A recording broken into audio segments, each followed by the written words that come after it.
This week, the great greenwash, ESG, are the letters on everyone's lips. There's no lack of goodwill, but when it comes to climate, does language need to evolve first? Climate champions, let's say from the business community, don't really seem to understand the crux of the problem. And it's not just our words. We have a gross domestic problem. Can bringing ecology into economics redefine our idea of prosperity?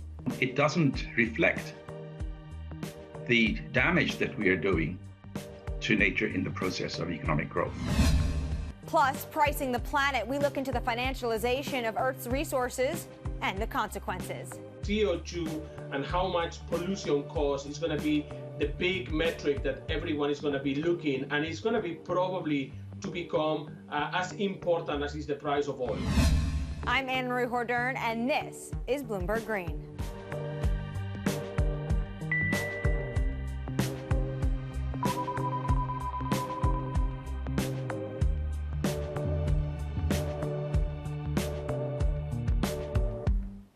Governments around the world have pledged to net zero targets, but net zero what? Our resident climate expert Akshat Rathi dives into why the terms we use to define our goals are just as important as the goals themselves. Carbon neutral or climate neutral, carbon dioxide or greenhouse gas. Using imprecise climate terms is a big problem.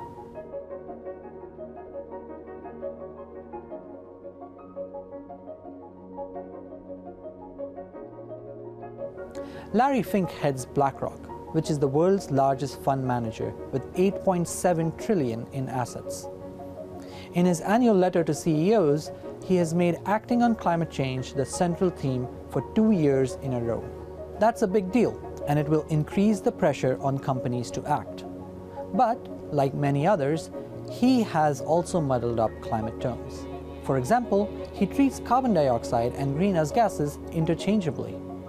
In reality, carbon dioxide is only about 3/4 of the problem. Other greenhouse gases like methane, nitrous oxide, and halocarbons contribute to the rest.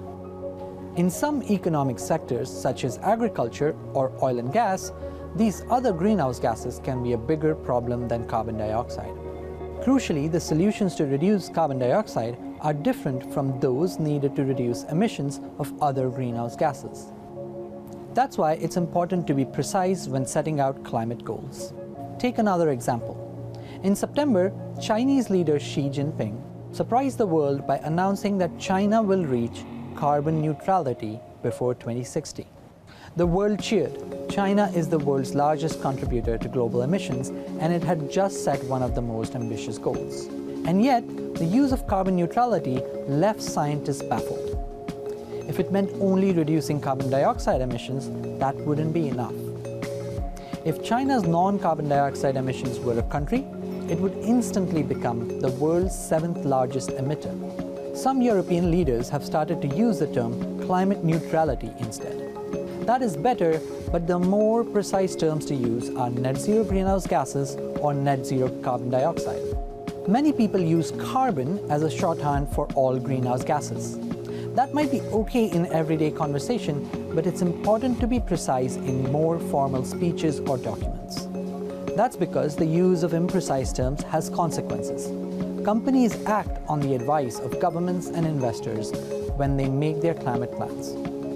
If there's any room for interpretation, then the outcome may not be what governments and investors were seeking in the first place. With climate goals only a few decades away, there's not much room for error. As Akshat outlined, using imprecise language is a big and confusing problem. Vague terms, carbon neutral, climate neutral, and net zero. First, let's hear directly from a climatologist on these definitions. Joining me now is Glenn Peters, Research Director at the Center for International Climate Research. Glenn, thanks so much for joining the program. First, I want to hear from you. How do you define all of these different definitions? Climate neutral, carbon neutral, and net zero. It's very hard, as everyone has their own, if you like, definition of those terms. So I can say, for example, carbon neutral to someone, and I know what I mean, but they may mean something else. So generally try and be quite specific with the language, quite explicit. I tend to stick to things like net zero, which I think is less ambiguous.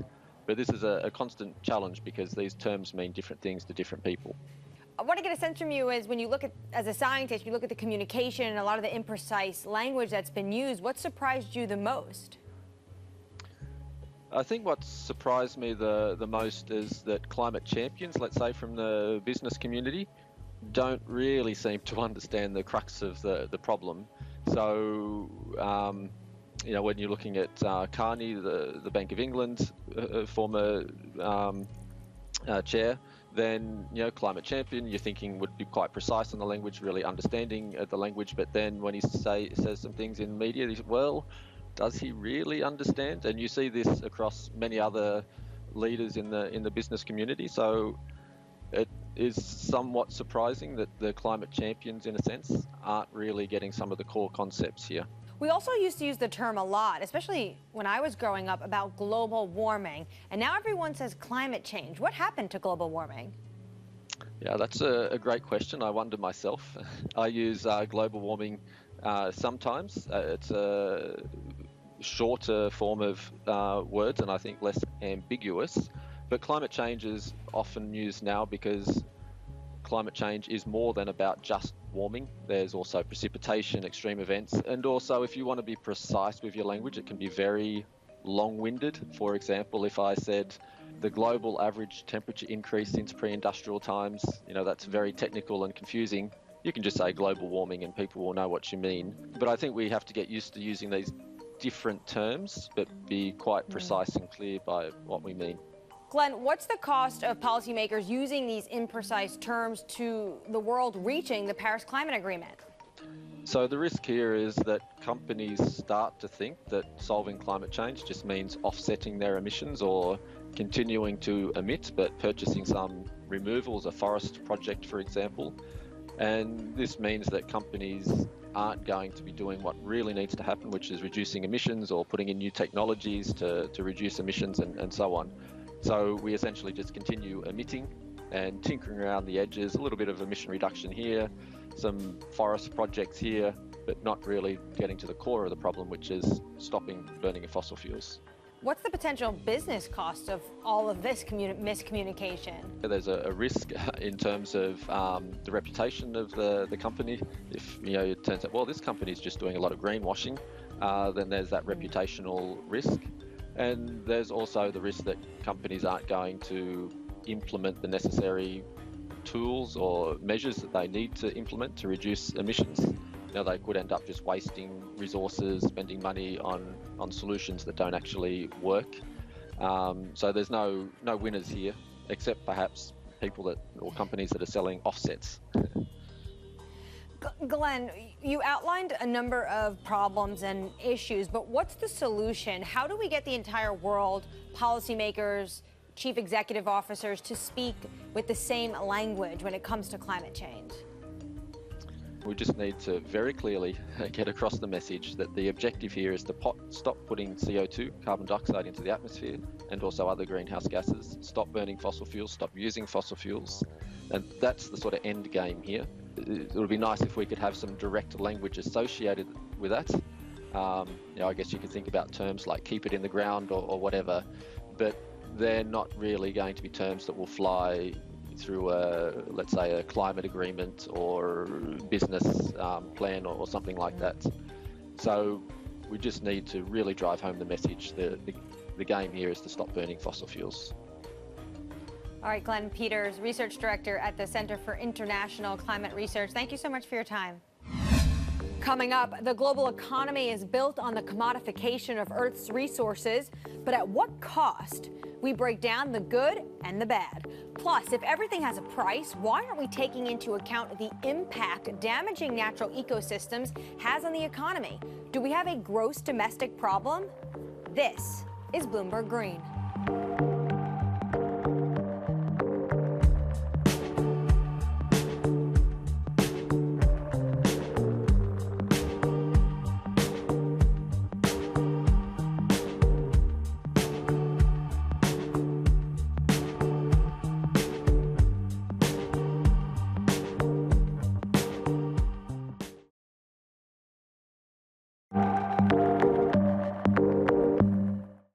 This is Bloomberg Green. I'm Jennifer Zabasaja in New York with your Green Brief. Only one region on Earth had worse air quality in 2020 than in 2019. It was North America. To blame are those devastating wildfires that hit the West Coast. They torched a record 4.3 million acres. The data comes from air quality platform IQ Air. It says most of the world's major cities had lower pollution last year. China's carbon emissions may peak 2 years ahead of schedule in 2028. That's according to a think tank headed by the former chief of the country's massive power grid. It thinks air pollution from the nation's electricity sector will top out by 2025. Russia wants to use a forest that's nearly twice the size of India to offset carbon pollution. It plans to let companies lease sections of the Far East to help improve CO2 absorption. If data confirms their investments have worked, the company would get a tradable carbon credit. And you can insure against earthquakes, storms, and now volcanoes. The first dedicated bond to protect against the eruptions is hoping to raise $3 million for the Danish Red Cross. Catastrophe bonds offer high yields to investors, but if disaster strikes, they risk losing some or all of their money. I'm Jennifer Zabasaja in New York. Anne-Marie? Speaking of bonds, the world of bonds may put most people to sleep. But green bonds, nature bonds, blue bonds, more and more countries are issuing debt linked to climate goals. So what's the difference? Bloomberg's Todd Gillespie takes a look. Green bonds. Governments and companies raised almost $500 billion last year selling bonds to fund green and sustainable projects. And that momentum shows no signs of stopping. This year, that amount is expected to reach $650 billion. The majority of that debt is to help fund projects like renewable energy investment and greener infrastructure. The UK was the first country to set a net zero emissions target and plans to issue its first green government bond later this year. That means that it's catching up with the rest of Europe, but the US is still nowhere to be seen. Nature bonds. This year could see countries getting cheaper debt repayments if they're protecting nature and their environment. With biodiversity rising on the green agenda, governments and investors are starting to see how important nature is to securing the future of our supply chains and our economies, as well as drawing greenhouse gases from the air to fight climate change. Pakistan says that this year it's going to be the first country in the world to issue debt with repayments linked to how well it's doing at protecting its biodiversity. The government there has promised to plant almost 10 billion trees by 2023, and it could even repay its debt in carbon credits, not cash. Blue bonds. Greener debt doesn't just have to be green. Companies and governments are increasingly looking at issuing blue bonds, raising money to protect the oceans and marine life. That could particularly happen in Asia, where the state-owned Bank of China raised almost $1 billion in debt to finance marine projects last year. More could be on the way across the rest of the continent. The Asian Development Bank has pledged $5 billion to the blue economy by 2024. And these issuers will be following the Seychelles, the tiny archipelago in the Indian Ocean which first issued a sovereign blue bond back in 2018. But watch out for greenwashing. Investors and environmental campaigners are also on the lookout for companies and governments that might just be looking for cheaper debt, rather than actually protecting the environment. While countries using bonds to protect their natural resources is a fairly new phenomenon, Wall Street has long put a price on the planet's assets, from the oil fueling our cars to the gold and diamonds we wear, even the orange juice that we drink. Our world is built on commodities, but how often do we consider the environmental cost? For more, we're joined now by Bloomberg's chief energy and commodities correspondent, Javier Blas. Javier is the co-author of the book, The World for Sale, which dives into all of this. It's a fantastic read, Javier. And in your book, you talk about the expansion of financial markets for commodities and really them becoming just more and more frenetic, and how a large share of the world's traded resources are handled by just a few companies, and many of them owned by just a few people. How does this world, the world of commodity trading, change when you think about climate constraints? Well, it's a very relevant topic because a lot of these commodity trading houses made most of their money, most of their profits for trading fossil fuels that are polluting our planet, particularly crude oil and refined products, and also coal. The commodity traders are starting to move into new areas which are more green, like metals used in batteries, and obviously electricity and natural gas, we are less polluting than oil. But still, the bulk of the business is really centered around commodities that they contribute to climate change. And I think that they're going to stay there for a long time until really we see a drop in demand for those commodities. Javier, how the world obsesses over the price of a barrel of oil, do you think at some point we'd be obsessed over how much water is trading? I know recently we just had the first futures contract for water. Do you think that's something that's possible? I think that over the very long term, yes, we will start paying more attention to the price of water, whether it's used on a market, with a futures market, like has happened now in California, or just putting a price more relevant to what is the actual cost of consumption of water, maybe a price set higher than current levels. That is going to be something that we are going to pay attention. But I think that the price that everyone is going to be paying a lot of attention in this movement to battle the climate change is going to be the cost of emissions. CO2 and how much pollution costs is going to be the big metric that everyone is going to be looking, and it's going to be probably to become as important as is the price of oil. A lot of what we're discussing in this episode is the fact that there's no unified language when you think about climate change and the terms that company uses. Pricing commodities and putting a dollar value on assets has brought transparency to the commodity markets. Do you think that capitalism can come to the rescue in the same way, putting a value on carbon emissions or greenhouse gas emissions? Yes, I think so. And we are beginning to see that happening, where the price of carbon emissions is set on the market. There is a lot of political interference to this prices mechanism for carbon prices, but we are beginning to see that movement. And certainly, well, the world is still not in agreement on definitions. We don't know exactly what net zero by 2050 means. Some people see it one way, others a different one. But what we can really begin to see is what the price of carbon CO2 emissions is. And we are also beginning to see that that number is going higher. Probably not as high as some campaigners would like it to see, but clearly the trend is going up. And that's probably capitalism doing his best to try to resolve the problem via higher prices for pollution. Javier Blas, Bloomberg's chief energy and commodities correspondent, also the author of The World for Sale. Thank you so much for joining us. Thank you. Coming up, the new GDP. It's not just the language we use to describe climate change that's evolving. One economist is proposing an overhaul of the economic metrics that define our world. This is Bloomberg Green.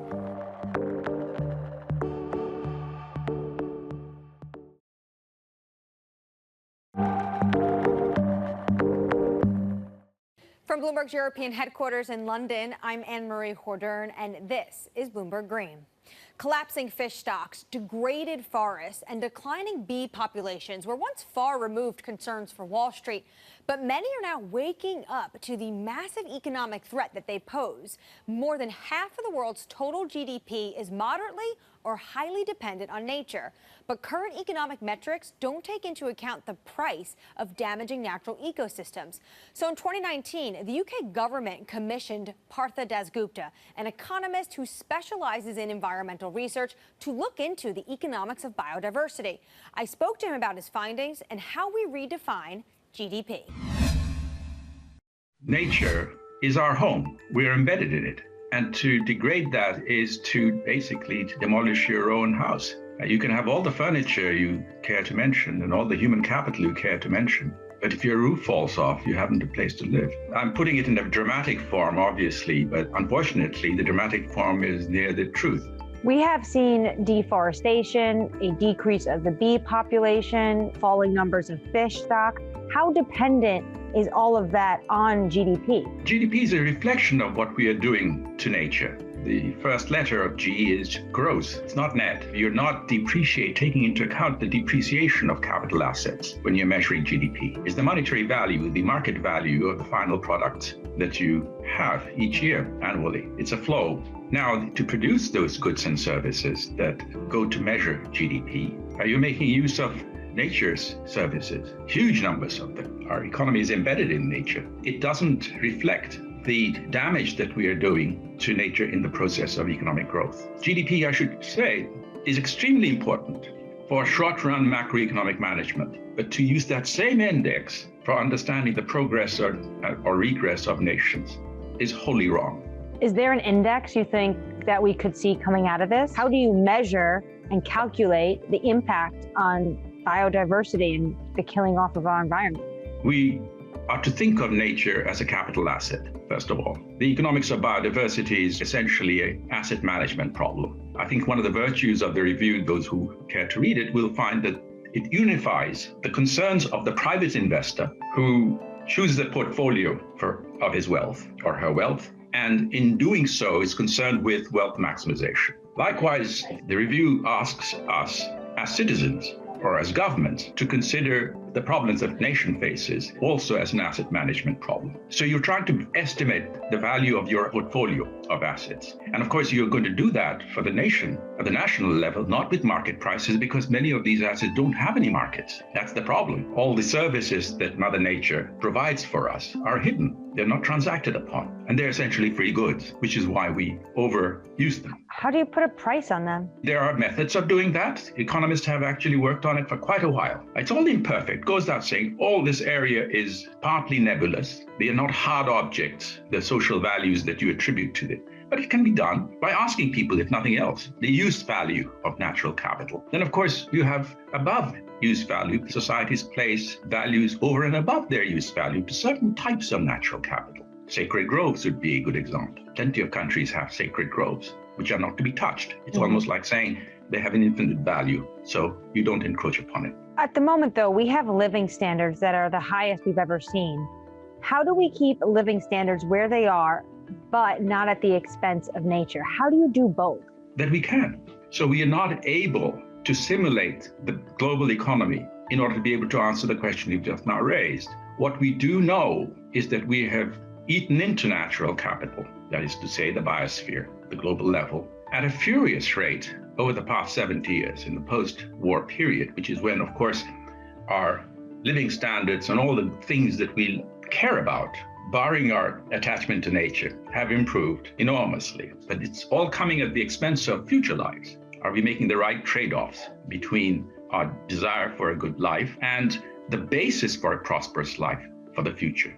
And that trade-off we got wrong. We've looked after ourselves, but not after our descendants. Not because we don't care about our descendants, but because the institutional structure is such, of the world is such, that our descendants' needs and wants are not reflected in what we are doing today.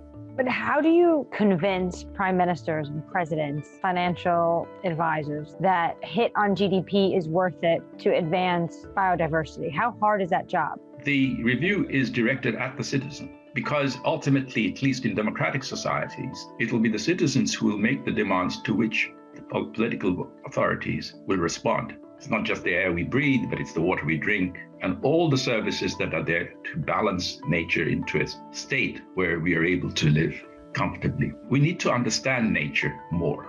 It should not be the reserve of ecologists and earth scientists. We all need to be naturalists in some limited way. Why? Because that way we will be curious about the processes and how our activities can affect those processes, these natural processes, nature's processes. What happens in a wetland, what happens in a rainforest, what happens in a tree in the neighborhood. And for that, education is needed.